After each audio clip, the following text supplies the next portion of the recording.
agnostic with regard to those types of divisiveness. Any divisiveness is really not something that should be integrated in within a standard. Now, I want to also be very, very clear. In this regard, it is important to know that the resolution and the adoption of the resolution, when we look at this, what we do want to do is make sure that we're not down the road including anything that is divisive in nature. The important distinction here is from curriculum standpoint, is curriculum, we want to encourage people to teach the facts. Is there racism within the country? Absolutely. All right. Is the entire country racist? I don't agree with that. As recently as just within the past couple of months, President Biden and Vice President Kamala Harris said as much. They said the United States is not a racist country. And I believe that. I believe that it's not a racist country. Yet at the end of the day, we cannot allow divisiveness and divisive ideology to become standards in education. So I want to leave that at it is. As far as my comments are concerned, I would absolutely welcome anybody else's comments, questions, or concerns at this point in time. Anybody have anything they'd like to add? Scott, this is Helen. Can you tell I'm in? I can now, Helen. Thank you for joining. Helen, go ahead. Well, obviously, I just got in on the last of what you were saying, but I think these are strong, but yet they are really trying to be fair to all. I think the diversity that we're recognizing a lot of differences here, but we're also trying to treat people like they would like to be treated and include people and make sure, as you said, that the teachers and our students are being able to teach content and facts. So I think it's a great start, and I appreciate everyone that works on these. All right, I think somebody else wanted to weigh in. I would like to. Go ahead. I'm a proud American. I'm a proud Georgian, born and raised. But knowing what I know, seeing what I've seen in my years in school myself, I went to 9 different schools in Georgia. I attended Furman University, where I was a sociology major. I went on to the University of Chicago, where I studied race and ethnicity and education in depth. I can't in good conscience support this resolution the way that it's currently written. And if the intent is to allow us to give our students multiple perspectives and multiple facts, then I absolutely agree with that. However, in some of the wording, it seems like teachers will be censored from talking about current events in the classroom, and that we will be censored from teaching different perspectives and the very problematic, past of our country. I think the same way that we cannot simply say that Georgia is racist, because I agree, we can't call the entire state racist. I think it's equally as problematic to categorically state that Georgia is not racist, right? For one, just for a few different reasons. For one, I think that this resolution could highlight a lack of informed decision-making on our part. We absolutely cannot ignore the extensive research in the field of the systemic barriers that exist in our country, within housing, within law enforcement, and yes, also in education. If you haven't yet read some of the very well-researched and highly regarded researchers in this field, I encourage you to. We should not make a decision without having read, for example, Dr. Bettina Love, We Want to Do More Than Survive. We can't ignore the facts that she prevents. Similarly, my job is to represent teacher voices. And for one, I have not been in a single classroom or spoken to a single administrator or teacher who believes that our job is to brainwash students or to present one side. That's just not true. We present multiple sides. And every good teacher knows that real learning comes when students are constructing their own knowledge. And that means giving our students all of their resources, allowing them to tackle difficult conversations in the classroom, and that includes current events. I really worry that not being allowed to discuss current events could be damaging, not only to our future as a state, but also to our students' own identities. We simply cannot disregard the lived experiences of our students and our teachers. And I want us to trust teachers. This resolution feels like we're saying we don't trust our educators to do the right thing and to teach patriotism. And I don't think that's true. Furthermore, every single email that I have received, every single direct message, every comment on social media has been opposed to this resolution. I can further say that after traveling the state and speaking with our state's top leaders in education over the last 2 years, guess what the most important topic has been? Equity. When they reach out to me to speak, they want me to speak on equity. Even I presented for the Georgia Department of Education Summer Reading Institute last year, and they had me present on using culturally relevant pedagogy and practices of socio-emotional learning to teach novels. Furthermore, I think that we need to empower our students. Students of all backgrounds deserve to see the multiple and the difficult, problematic facets of our history. A very intelligent Caucasian high school student reached out to us, and in his email, he identified multiple cases of racism happening in his school. This past week, one of that school's teachers resigned because they were disciplined for not shutting down a child who wanted to talk about racism in the classroom. That's not right. We have to empower our students and build a better future. So, in sum, I absolutely am proud to be a Georgian, and no, I do not think that racism exists across the entire state, but to categorically say that and declare that we're not a racist state flies in the face of all of the research that I've been taught and that I look at. It flies in the experiences of our educators and of our students. And personally, I believe that making our classroom a space that's open to having these difficult conversations is the best way towards building compassionate students, strong citizens, and really preparing Georgia's future for the better.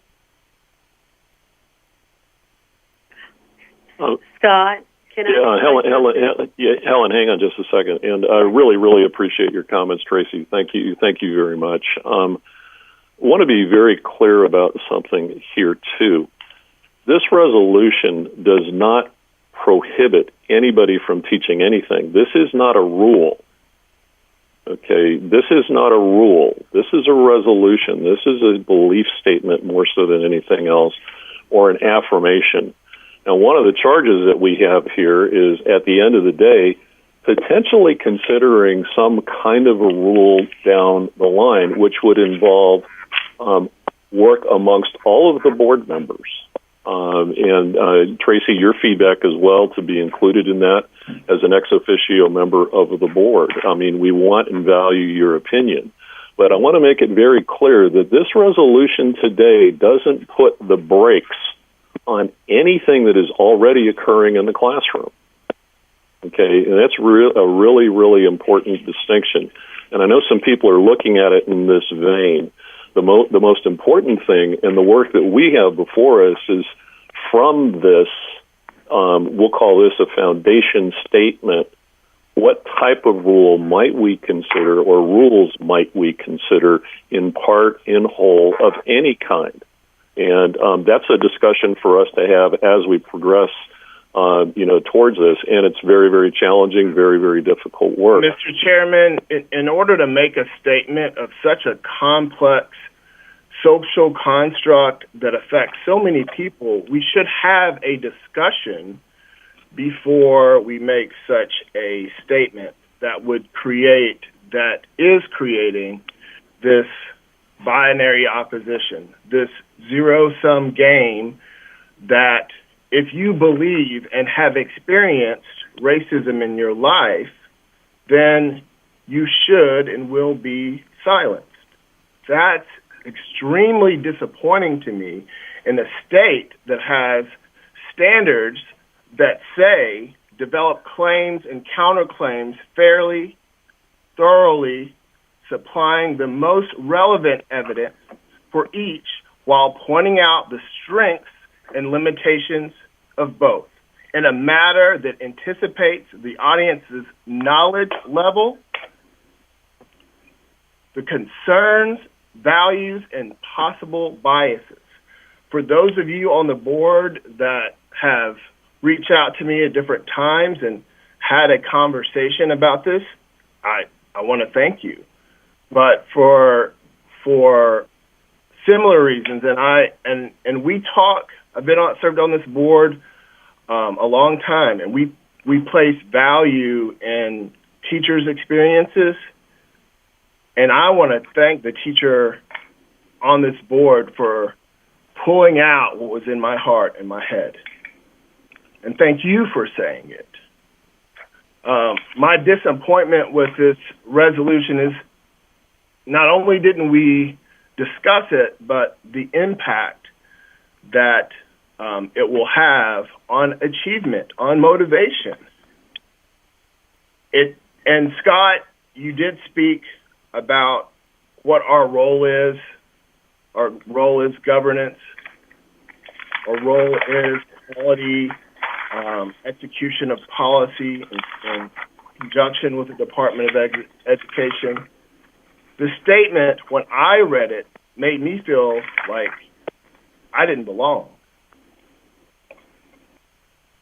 because it excused the existence of racism in my life, in my two children's life that you've met, and the millions of families that it affects.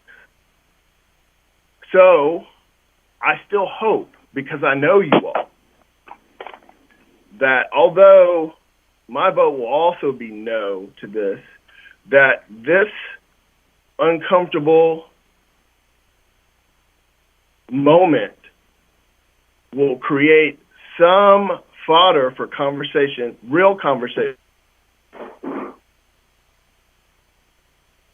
Thank you. Kenneth, thank you very much. Well said, Kenneth and Tracy. I mean, is there any way we could just have this thing modified and, again, have a conversation before we just release something that we don't collectively agree with? Scott, can I just ask something again? Because I don't think anybody intended on making people feel like they're condemning teachers.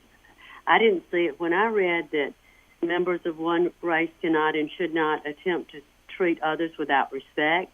An individual's moral standing or worth is not necessarily determined by his or her race. I saw this as trying to pull together for teachers and students a way to say that, as I said, that diversity, we are respecting all the merits of difference in people and ideas. We are respecting equality. That means treating people like you'd like to be treated, and not forcing and inclusion. We're not excluding anyone. We made a whole statement. I saw that traits such as hard work and those kind of things. It was just something to put in there. It would never be anything that would be divisive. That I saw it was to help teachers and students understand that there's certain things that are not in our standards, and I don't think we're there to teach indoctrinations or anything. I think our teachers teach with facts, and that's what we're saying. Let's teach the content with facts. That's why clarity are added to standards. I just didn't see it that way, and I'm sorry if you did, because I respect you, and and Tracy, I respected what you said. I just saw it as a great way to come up with. We were asked to come up with some ideas, and I have seen this before where it said there was no condemnation to me. Teachers could still teach, and you could question, but you questioned in a way that it was thought-provoking, and it was a way that set America and us on our principles of what we stand for, like liberty and the pursuit of happiness, and all those things that are independent to each other. and not separating race against race or people against people. So I'm sorry, I saw it in a different way. Maybe there's someone else that wants to speak up. Hey, Scott, this is Lisa. Lisa, just a moment. I want to get back to Leonte's question. Leonte, I mean, there's the answer to your question is yes. I mean, there's always an opportunity to, make modifications and changes that would be proposed as amendments or deletions of some kind, and that would be through an amendment process. So I want to make sure that you're aware of that tool as well. Ms. Kinnemore? Thank you, Scott. Thank you. I, too, also do not think that this is a racist country. There has been issues and periods of discrimination in the past, and there will continue to be some in the present and possibly in the future, not just here but around the world. What I do not want to happen is for stifling of children of not being able to critically think about complex issues that are going on in this state and in this country. There have been times where history was taught, but it wasn't fully taught. There are, myriad sides to different historical issues that are going on in this country. Yes, slavery is taught, and I learned about slavery when I was in school, and I taught my kids that I taught when I was teaching about slavery, but also slavery is not just something that happened with the people who were white to people who were black. Black people were actually slaves to black people, and it goes all the way back even to ancient times. Slavery in Egypt and Rome and all around the world. I just don't want everything to be relegated to teaching certain students, especially minority students, that they are and they will always be in a class of second-tier students, that they will always be victims. Victimization happens, but no one should be under the cloud of thinking that victimization is what they have to look forward to. It's just like Kenneth said, it stifles. It does stifle. It stifles the teacher from being able to teach across an entire myriad of issues from positive to negative viewpoints. And it also stifles a child thinking that they will not be able to learn or they will not be able to aspire. Every person in this country is not a person of white heritage that is very, very wealthy. They are very, very wealthy, Black, Hispanic, Asian, Indian, Jews, all across this country. And we need to understand the history. And when they look at the standards and they see certain names mentioned as examples in the standard, that doesn't mean that a teacher is relegated only to those names that are mentioned in the examples. We have to step outside of that and look outside of everything that's going on in this country. There are good parts of this country and there are bad. And history needs to be taught not from one particular viewpoint, but from both sides, whether we like it or not. And I, my hat goes off to teachers across this state who work from sun up to sundown and even through the night, some of them doing things for our students to make sure that they have a quality education. And I want that to continue, but we also need to make sure that our kids are taught that anyone can learn. Education begins at the home and it moves into the classroom all through society, and we need to continue to foster that learning ideology around our students, our children, in our homes, in our classrooms.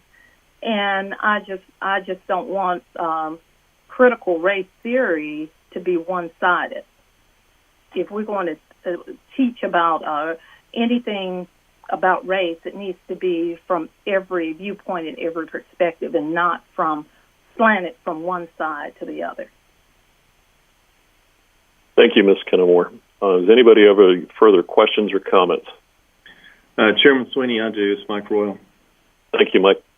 Kenneth, I appreciate your comments and respect the heck out of them and you in that perspective. And Leonte, I appreciate some of the stories you've shared with me in our after meeting dinners on some of the perspective you had. And Tracy, thanks for your perspective as a teacher. I mean, you all three of you have perspectives that I just don't have in life, and I'm trying to soak them in and listen to them. And Kenneth, as I shared with you, is when we were talking about this, one of my things I don't want to happen, and I was sharing with Chairman Sweeney before this. I think what part of what we need to talk about, and Tracy, I think maybe you hit on this a little bit, because with all due respect, some of the things you mentioned are very important, but they don't say that. They don't say that in this document. Actually, some of the stuff that's in there that you mentioned is addressed in this document, but it is addressed in that it shall not happen, not it will happen. But when you're reading it through the lens and reading between the lines, which I don't normally do, but I get that this is why, because your perspective does happen, we need to make sure that we don't send a message intentionally or unintentionally that culturally appropriate pedagogy that celebrates, identifies, and encourages the contribution to our country and our rich history of African Americans, Hispanics, whatever group, can't be taught or shouldn't be taught, and shouldn't, not even beyond that, shouldn't be celebrated in, Kenneth, your daughter's classrooms and any of that. It shouldn't do that. So, with that, I mean, because our genuine American history is rich of stories, achievements, and sacrifices, and of all peoples of all colors and all backgrounds that they've made. And I believe what we should be doing in the classroom is teaching a genuine history. Then we should be talking about and striving for excellence. And that's a common standard that challenges people of all backgrounds to achieve their God-given potential. We must teach the true story of American history and be honest, though, about our injustices in American history that have happened and continue to happen, but put it in the context of our nation's high ideals and the progress we've made towards realizing the true achievements, but also the work that still needs to be done. And in the four corners of this document, that's what I read. But I respect, Kenneth, and what you said, and Tracy, that the perception can be made otherwise. I mean, because, Tracy, you mentioned some of the people that have reached out to you. I've had a lot of people reach out to me and had conversations with some people that I don't, I'm not going to mention, but truly respect, that have given me perceptions pro and con to this. But my contacts I've had have been overwhelmingly for needing to do something to protect that, what I was just talking about. America is great. We're the shining city on the hill. We have our issues, but we were given the opportunity by our founding fathers, and it's outlined in the Civil Rights Act, it's outlined in the Voting Rights Act, the 14th and 15th Amendments, to make change. Have we lived up to the potential of America? No. But are we the best country on earth because we're trying and we give people the opportunity to do it? Yes. And we will continue to do that. And this gets into, I think, whether it's critical race theory, whether it's, as Scott mentioned, whether it's neo-Marxism, whatever thing anybody's trying to infiltrate and indoctrinate, and that's not what teachers do. But I can tell you as a parent, some of it is starting to filter into high school. I'm not going to get into today some of the stuff that I've had conversations with my high school daughter and my daughter that just graduated from college, some of the conversations we've had. So that, to me, is what is in the four corners of this document. But I think, Scott, what we have to do moving forward, if we approve this today or whether we don't approve this today, we have to have serious discussions as a board on what we're going to do for that. Because no child, no teacher should feel like they do not have the opportunity, because that's not critical race theory.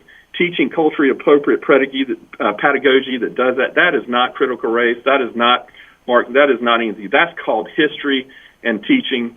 And Kenneth, you laid out our standards, which I think are very appropriate, the paragraph you read in our standards. But that's what I think the four corners of this document try to do, is codify that standard right there, Kenneth, that you wrote. And I appreciate you, and if you vote against this, and I still love you like a brother, and I appreciate where you're coming from, but that's what I read in the four corners of this. Thank you, Mr. Royal. Are there any other comments or questions at this point in time? Scott, this is Stan. Can you hear me okay?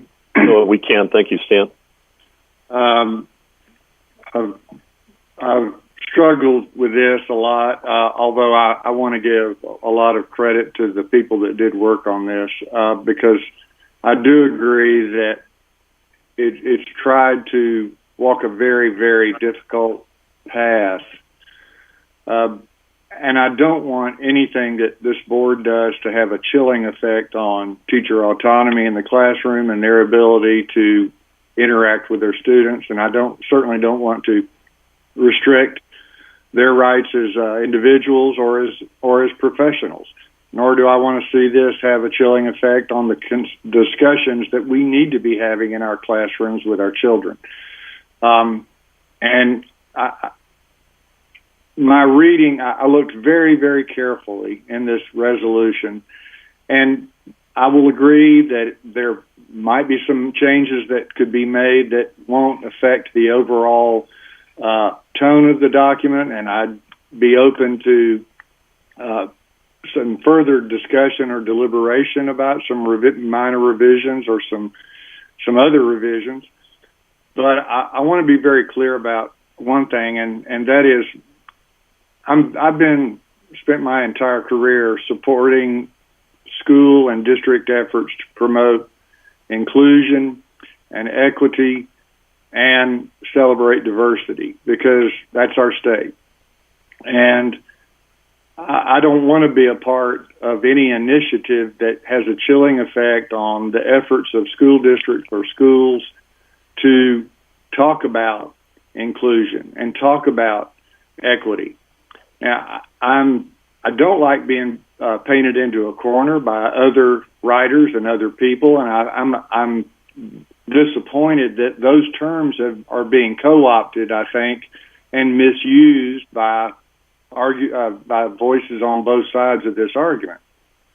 But equity in a school setting, and inclusion in a school setting, and diversity in a school setting is important, and it's something we ought to make our business every day. And I want to make sure that whatever steps we take after this resolution, that we are very careful about that we're not painting ourselves into a corner, but we're also not painting students and teachers into a corner, because unfortunately these days we spend most of our time in our corners, and we need to bring people out of their corners and into the center of the arena and into the center of the classroom.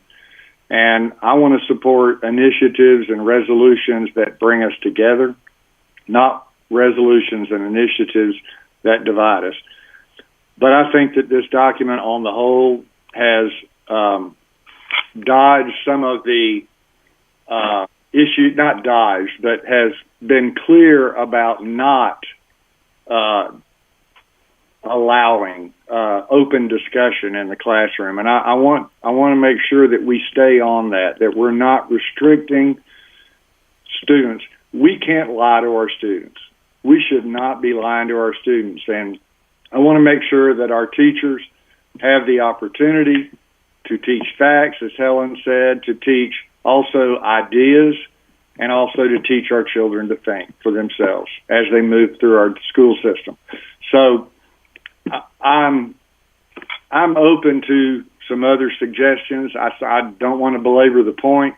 But I do appreciate, Scott, the leadership role you've taken in getting this document to the place that it is, and I thank you for that. And I'm open to any other comments that someone else might have. Thank you very much, Dr. DeJarnett. Is there anybody else that would like to be heard? Mr. Johnson, Mr. Mosley, Mr. Donaldson, Mr. Long, or Ms. Zoller or Ms. Petty? Mr. Chairman, Scott Johnson here. I've carefully read every word of this document and believe it affirms our teachers, not restricts them. It affirms them the right and the opportunity to teach fully and openly the truth, unvarnished, but not from a single point of view, but from a constructive point of view that allows us to allow teachers and to teach students from a perspective that allows for different viewpoints, but it doesn't restrict teachers to one viewpoint. And I know we all see this as through our own lens, and I can appreciate that. I appreciate everyone on this call and your perspective. I've tried, as we all hopefully do, to not look at it just from my lens, and just to say, if this were 1964, would I support this just as equally as I believe this resolution is a good resolution today? And I've come to the answer that I would, because things have changed in our country since 1964. But in that 50 years, we've come a long way, and we certainly have are not a perfect country today. But if we were in the midst of the civil rights struggle, I believe this resolution would be just as appropriate. And I also want to make the point: this doesn't restrict teachers from teaching current events. If you read it, it restricts teachers from teaching current events from a single point of view, and that is what our educators should be doing. And I appreciate everyone on this call, your comments. I respect you all, and I know that we will work together today, and we will work together in the future. Thank you. Thank you very much, Mr. Johnson. Any other questions or comments from any other board members? If I can add one note about the language in the very first resolution bullet, if that's okay? Yes. Hearing every one of you, I appreciate your voices so much, and I've heard each of you say, who have spoken, that our country is great, but that there are still problems, and we can all acknowledge that. The language in that very first one, we believes the United States of America is not a racist country, and that the state of Georgia is not a racist state. That first statement alone is what I think colors the interpretation of reading the rest of the document. If there is a simple language change that says something like, and the state of Georgia seeks to not be a racist state, right? I think that could really change the way the rest of the document is interpreted. Scott, thank you. Martha's officer. I think how I read that line, and I read it many times, is that the law of the state of Georgia and the laws of the United States of America, the countries, are not racist. Human beings are going to make mistakes every single day, and we as a board, or we as teachers, or business people like I am, there is no way that we're going to be able to control every single person's behavior. But the law of the state of Georgia and the law of the United States of America is not racist. And I think that, if Scott, I think, mentioned reading between the lines, you've got to read it for what it is and what it says. It doesn't say anything about how people respond to things. And you know what? If we could control people, we wouldn't be the great country that we are. So it takes that kind of individualism to be able to look at things. So I am not offended by that initial line, because I see it as saying the country, the law of the country, the law of the land of the state is not racist. Thank you, Ms. Zoller. Any other questions or comments? Okay. Hearing none, the chair will now call for a vote on the resolution. I'm going to do Sweeney, if we're done yes. with comments, there is Helen, I believe, a housekeeping or scrivener's error in it. Yeah. Actually, and Mike, I think I have Yeah, those. that's the one. As a matter of fact, number one, the line below where it says now therefore be it resolved that the word "we" should be stricken, and the word "the" State Board of Education. So capital "the" that should be a change, and then further down in paragraph. Paragraph number 11, the reference number should be changed from 6 to 5 and from 11 to 10. And then in paragraph 13, the reference numbers there should be changed from 5 to 12. I'm sorry, from 6 to 5 and from 13 to 12. Is that correct, Mike? That is correct. And then the only other thing that's not a scrivener's error, but I believe it was put in there, is in section 5. In the second sentence, it says, where it says, for employee to adopt or believe any of the following concepts, I would make the here's what I'll make the motion to adopt, to change the resolution with your aforementioned thing, and also in line number 5, or section number 5, line number 2, to strike or believe, because I don't believe we can tell anybody what they can or can't believe, that it just says, or employee to adopt any of the following concepts, and strike to believe in that. That would be the only other changes, the only change other than the others that I would maybe ask to make. Mr. Royal has proposed that as an amendment. So the amendment would be the adoption of the resolution with the following changes being the line before the now therefore be it resolved that, where it says we, the state board, would be changed to the State Board of Education for the state of Georgia. The next item would be in paragraph 5, the second line, to strike the word or believe. The next change would be in paragraph 11. The number references there would be changed from 6 to 5, and then from 11 to 10. Yeah. And then in paragraph 13, the reference numbers would be changed from 6 to 5 and from 13 to 12. Correct. All right, so that is the motion. Is there a second? Mr. Chairman, Scott Johnson, I second the. All right, we'll take Mr. Johnson as a second. So I have Mr. Royal as a first on that amendment, and I have Mr. Johnson as a second. So we're voting on the changes to the resolution first. So all those in favor? Actually, I'll tell you what, I'm going to go through the roll. So Mr. Johnson? Yeah. Mr. Royal? Yes. Mr. Mason?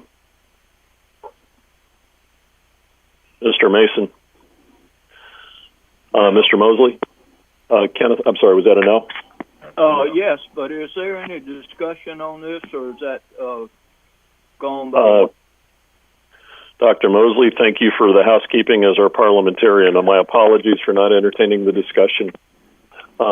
Yes, are there any questions or comments? Well, this may be a little after the fact. I've tried to listen very carefully to the viewpoints of everybody. I'm sort of in lockstep with Dr. DeJarnett in his remarks, but I was wondering if there's any middle ground where those who are not in favor of this resolution that have spoke out that might come in the fold and make this a unanimous vote and send the message out that we are united in what we're trying to do and not divisive and create ill will among our members. Okay, Dr. Mosley, let's do this first. Let's go ahead and, because I understand where you're coming from, this is only a motion to approve the changes right now. So once we make those changes, we'll still back out and have an opportunity because we're still in discussion. That's fine. Okay.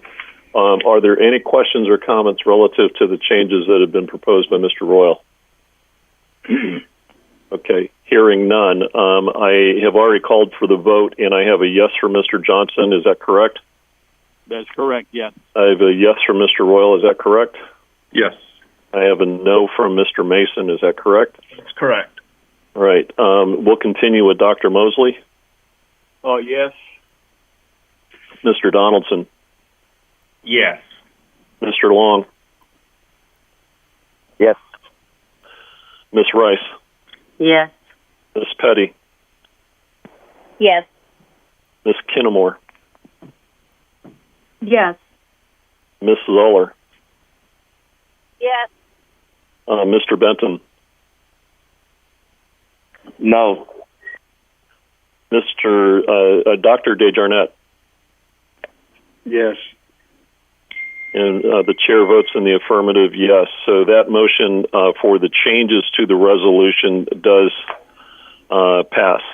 And the vote is 1, 2, 3, 4, 5, 6, 7, 8, 9, 10, 11 yeses and 2 noes. The noes being Mr. Mason and Mr. Benton. All right. We still have the main motion before us, which is the approval of the agenda. Dr. Mosley, I'm going to turn the comments back over to you.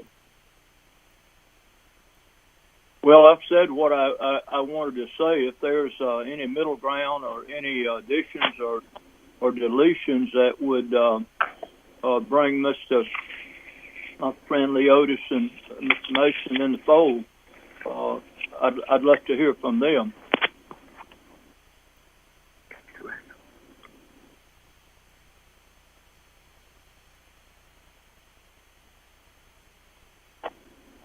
Does anybody have a response to Dr. Mosley?